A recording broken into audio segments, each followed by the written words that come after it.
సొంత పార్టీ చేసిన survey ర్యాంకులపై AP మంత్రుల్లో ఆసక్తికర చర్చ జరుగుతోంది. కేబినెట్ విస్తరణ వార్తల నేపథ్యంలో చంద్రబాబు సర్వే ర్యాంకులు ఇప్పుడు కొందరికి చేదు, కొందరికి తీపిని మిగిల్చాయి. నిత్యం మీడియాలో ఉపన్యాసాలు దంచే మంత్రులు ఈ ర్యాంకింగ్లో వెనకబడ్డారు. పరిటాల, అచ్చెన్నాయుడు, అయ్యన్న పాత్రుడు, కొల్లు రవీంద్రలు ముందు వరుసలో ఉన్నారు. గంట, రావెల కిషోర్ బాబు, కిమిడి మృణాలిని, పీతల సుజాతలు వెనకబడ్డారు.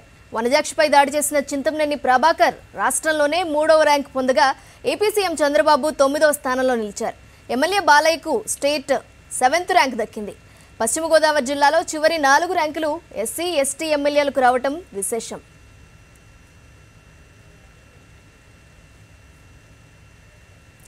ఈ ర్యాంకులపై మరిన్ని వివరాలు మా కరెస్పాండెంట్ సతీష్ అందిస్తారు. సతీష్, నీలిమ, ఆంధ్రప్రదేశ్ రాష్ట్ర కేబినెట్ మంత్రులకు సంబంధించిన ర్యాంకింగ్లు బయటపడి ఏదైతే టీడీపీ సర్వే చేయించిందో ఒక్కొక్క నియోజకవర్గంలో సుమారుగా 140 నుండి 150 వరకు శాంపిల్స్ని సేకరించింది. దాదాపుగా 175 నియోజకవర్గాల్లో కూడా ఈ సర్వే నిర్వహించింది. చంద్రబాబు సొంత టీంతో నిర్వహించుకున్న ఈ సర్వేలో మంత్రులు ఎవరైతే ఉన్నారో 19 మంది మంత్రులకు సంబంధించిన ర్యాంకింగ్స్ పైన ఇప్పుడు సర్వత్రా ఆసక్తికరమైన చర్చ జరుగుతుంది. ఈ ర్యాంకింగ్కి సంబంధించి ఇప్పటి వరకు ఉన్న సమాచారం మేరకు చాలా ఆసక్తికరమైన అంశాలు ఉన్నాయి. ఎందుకంటే వనజాక్షి తహసీల్దార్పై దాడి చేసిన ఎమ్మెల్యే చింతమనేని ప్రభాకర్కు స్టేట్ 3rd ర్యాంక్ వచ్చింది. ఏపీ సీఎం చంద్రబాబుకు స్టేట్ 9వ ర్యాంక్ వచ్చింది. సినీ నటుడు బాలకృష్ణకు అనంతపురం జిల్లాలో నెంబర్ 1 ర్యాంకులతో పాటు అంతకంటే ముందు చంద్రబాబు కంటే ముందుగా 7వ ర్యాంక్ వచ్చింది. ఇక మంత్రుల వైపు చూసినట్టయితే ఒక్కొక్కరికి శ్రీకాకుళం జిల్లాకు సంబంధించిన మంత్రి అచ్చెన్నాయుడుకు ఆ జిల్లాలో 2వ ర్యాంక్ వచ్చింది. రాష్ట్రంలో 32వ ర్యాంక్ వచ్చింది. అలాగే విజయనగరం జిల్లాకు సంబంధించిన మంత్రి కిమిడి మృణాలికి ఆ జిల్లాలో 9 మంది శాసనసభ్యులు 8వ ర్యాంక్ వచ్చింది. అలాగే రాష్ట్రంలో 140వ ర్యాంక్ వచ్చింది. ఇక మంత్రి గంటా శ్రీనివాస్కు ఆ విశాఖ జిల్లాలో ఉన్న 15 నియోజకవర్గాల్లో 14వ ర్యాంక్ వచ్చింది. దాదాపుగా 150 దాటినట్టు ఈయన స్టేట్ ర్యాంకు తెలుస్తుంది. అలాగే సీనియర్ మంత్రి అయ్యన్న పాత్రుడికి సంబంధించి విశాఖ జిల్లాలో ఉన్న 15 మంది శాసనసభ్యుల్లో 3వ ర్యాంక్ వచ్చింది. అలాగే స్టేట్లో 33వ స్థానం వచ్చిందని చెప్పొచ్చు. అలాగే నిమ్మకాయల చినరాజప్పకు ర్యాంకుకి సంబంధించిన ధృవీకరణ రావాల్సింది. అయితే 10 దాటింది. ఆ జిల్లాలో ఉన్న నియోజకవర్గాల్లో జిల్లా ర్యాంకింగ్ 10 దాటింది. స్టేట్లో దాదాపుగా 100 దాటినట్టు కూడా తెలుస్తుంది. అలాగే యనమల రామకృష్ణుడు ప్రస్తుతం ఎమ్మెల్సీగా ఉన్నప్పటికీ కూడా ఆయన సోదరుడు పోటీ చేసిన ఆయన సొంత నియోజకవర్గమైన తుని నియోజకవర్గానికి 5వ ర్యాంక్ వచ్చింది. అలాగే రాష్ట్ర ర్యాంకింగ్లో సంబంధించి ఆ నియోజకవర్గానికి 80 దాటింది ఈ ర్యాంకింగ్ సంబంధించి. అలాగే పశ్చిమ గోదావరి జిల్లాకు వచ్చినప్పుడు పీతల సుజాత, ఏదైతే రాష్ట్ర స్త్రీ శిశు సంక్షేమ శాఖ మంత్రి పీతల సుజాతకు 16 మంది శాసనసభ్యులు ఆ ర్యాంకింగ్లో 13వ ర్యాంక్ వచ్చింది. ఇక స్టేట్ ర్యాంకింగ్ వచ్చేసరికి దాదాపుగా 140 దాటినట్టు మనకు తెలుస్తుంది. అలాగే అదే జిల్లాలో ఉన్న బీజేపీ మంత్రి మాణిక్యాలరావుకు రాష్ట్రంలో 23వ ర్యాంక్ వచ్చింది. ఆ జిల్లాకు సంబంధించి 8వ ర్యాంక్ వచ్చినట్టు తెలుస్తుంది. అలాగే దాంతోపాటుగా బీజేపీకి సంబంధించిన శాసనసభ్యుల్లో ఆయనకు నెంబర్ 1 స్థానం దక్కిందని చెప్పొచ్చు. అలాగే కృష్ణా జిల్లాకు సంబంధించిన దేవినేని ఉమాకు ఆ జిల్లాలో 8వ ర్యాంక్ వచ్చింది. స్టేట్లో దాదాపుగా 90 దాటినట్టు తెలుస్తుంది. అయితే జూనియర్ మంత్రి అయినటువంటి జూనియర్ ఎమ్మెల్యే అయినటువంటి కొల్లు రవీంద్ర ప్రస్తుతం ఎవరైతే ఎమ్మెల్యే మంత్రిగా ఉన్నారో ఆయనకు కృష్ణా జిల్లాలో 3వ ర్యాంక్ వచ్చింది. అలాగే గుంటూరు జిల్లాకు వస్తే గుంటూరు జిల్లాలో వ్యవసాయ మంత్రి పత్తిపాటి పుల్లారావుకు ఆ జిల్లాకు సంబంధించిన ర్యాంకింగ్లో 6వ ర్యాంక్ వచ్చింది. రాష్ట్రానికి సంబంధించిన ర్యాంకింగ్లో 63వ స్థానం వచ్చింది. అదే జిల్లాలో ఉన్న మరో మంత్రి రావెల కిషోర్ బాబుకు, social welfare minister Ravela Kishore బాబుకు ఆ జిల్లాలో 10వ ర్యాంక్ వచ్చింది. ఇక స్టేట్ ర్యాంకింగ్ వచ్చేసరికి 100 దాటినట్టు తెలుస్తుంది. అలాగే మంత్రి సిద్ధా రాఘవరావు కూడా ఆ జిల్లాకు సంబంధించిన టీడీపీ ఎమ్మెల్యేల కంటే వెనకబడి ఉన్నట్టు తెలుస్తుంది.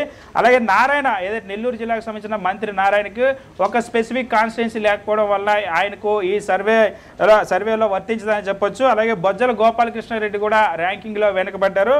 అలాగే అనంతపురం జిల్లాకు సంబంధించినంత వరకు పరిటాల సునీత 3వ స్థానంలో అనంతపురం జిల్లాకు సంబంధించిన నియోజకవర్గాల్లో 3వ స్థానంలో నిలిచారు. ఆమెకి స్టేట్ ర్యాంక్ 23 వచ్చింది. అదే జిల్లాకు సంబంధించిన మరో మంత్రి పల్లె రఘునాథ్ రెడ్డికి సంబంధించినంత వరకు 12వ ర్యాంక్ వచ్చింది. స్టేట్ ర్యాంకింగ్ వచ్చేసరికి ఆయనది 100 దాటినట్టు తెలిసింది. మనం ఓవరాల్గా చూసినట్టయితే ఈ మంత్రుల్లో ముందు వరుసలో ఉన్నవాళ్ళు ప్రధానంగా పరిటాల సునీత, కింజరాపు అచ్చెన్నాయుడు, అయ్యన్న పాత్రుడు, కొల్లు రవీంద్రలు ఉన్నారు. అలాగే వెనకబడిన వాళ్ళు చూసినట్టయితే మంత్రి గంటా శ్రీనివాసరావు, కేమిడి మృణాల్ని, పీతల సుజాత, రావెల కిషోర్ బాబు, ఇలా ఈ మంత్రులంతా కూడా వెనకబడి ఉన్నారు. ఇక సర్వేలో చాలా ఆసక్తికరమైన అంశాలు వెలుగు చూస్తున్నాయి. ఎందుకంటే పశ్చిమ గోదావరి జిల్లాకు సంబంధించినంత వరకు 16 నియోజకవర్గాలు ఉన్నాయి. ఈ 16 స్థానాలను కూడా టీడీపీ దక్కించుకుంది. అయితే అందులో మొదటి 6 స్థానాలు కూడా స్టేట్లో కూడా మొదటి 6 స్థానాలు పశ్చిమ గోదావరి జిల్లాకు సంబంధించిన టీడీపీ శాసనసభ్యులు దక్కించుకున్నారు. కానీ అదే జిల్లాలో ఉన్న 4 కాన్స్టిట్యున్సీలు ఏదైతే మంత్రి పేతల సుజాత ప్రాతినిధ్యం వహిస్తున్న నియోజకవర్గం కానీ గోపాలపురం, అదేవిధంగా కొవ్వూరు ఎమ్మెల్యే స్థానాలతో పాటు పోలవరం ఎస్టీ స్థానం, ఈ 4 కూడా చివరి 4 స్థానాలు నిలిచాయి. అలాగే అనంతపురం జిల్లాకు సంబంధించి కూడా బీసీ ఎస్సీ కమ్యూనిటీకి సంబంధించిన వాళ్ళు ప్రాతినిధ్యం వస్తున్న నియోజకవర్గాలు కూడా చివరి స్థానంలో నిలిచాయి. సో ఓవరాల్గా ఆ జిల్లాలో ఆ బాలకృష్ణకు నెంబర్ 1 స్థానం దక్కింది, స్టేట్లో అది నెంబర్ 7 అయింది. ఇలాగే అన్ని జిల్లాల్లో కూడా అన్ని ర్యాంకులు కూడా మంత్రులకి కాస్త ఆసక్తికరమైన ఫలితాలు ఇచ్చాయని చెప్పొచ్చు. కొంతమంది దీనిపైన పెదవి విరుస్తున్న పరిస్థితి, కొంతమందికి ఇది మింగుడు పడిన పరిస్థితి. ఎందుకంటే త్వరలో కేబినెట్ విస్తరణ జరుగుతుందన్న వార్తలు వస్తున్న నేపథ్యంలో ఈ ర్యాంకింగ్స్ ఏ కొంప ముంచుతాయన్న ఒక ఆందోళన వ్యక్తం అవుతుంది. ఎందుకంటే ఇప్పటికే కొంతమంది ఇంకా 6 మంత్రివర్గంలో చేర్చుకునే అవకాశం ఉంది, దానికి సంబంధించి చంద్రబాబు కసరత్తు చేస్తున్నారన్న వార్తలు వస్తున్నాయి. దాంతోపాటు కొంతమందిని ఎవరైనా బయటికి పంపించే ప్రమాదం ఉందన్న ఒక ఆందోళన మంత్రులు వ్యక్తం అవుతుంది. ఏదైతే చంద్రబాబు చేయించుకున్న సొంత సర్వేలో ఫలితాలు పైన మాత్రం చాలా ఆసక్తికరమైన చర్చ జరుగుతుందని చెప్పొచ్చు. మంత్రులు నిత్యం మీడియా ముందు మాట్లాడే మంత్రులు ఈ ర్యాంకింగ్లో వెనకబడ్డారు.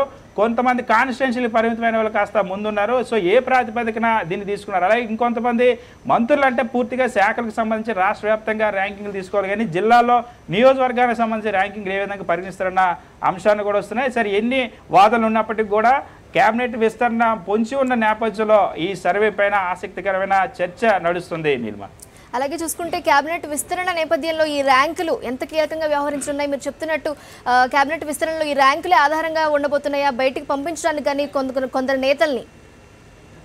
ఖచ్చితంగా నీలిమ, వాస్తవానికి ఎందుకంటే ఆ టీడీపీ ఏదైనా ఇప్పుడు ప్రామాణికంగా తీసుకోవాలంటే లేదా సీఎం చంద్రబాబు ఏదైనా నిర్ణయం తీసుకోవడానికి క్యాబినెట్లో, ఎందుకంటే ఒక 3-4 బయటికి పంపిస్తారన్న ఒక వార్తలు కూడా వినిపిస్తున్నాయి. దాంతోపాటుగా ఒక 4-5 కొత్త వాళ్ళని కూడా క్యాబినెట్లోకి చేర్చుకుంటారన్న వార్తలు వస్తున్న నేపథ్యంలో ఒక ప్రామాణికమైన చూపించడానికి, ఎవరినైనా బయటికి పంపించడానికి చూపించాలన్న ఈ సర్వే వినియోగించుకుంటారన్న ఒక వార్తలు వస్తున్నాయి.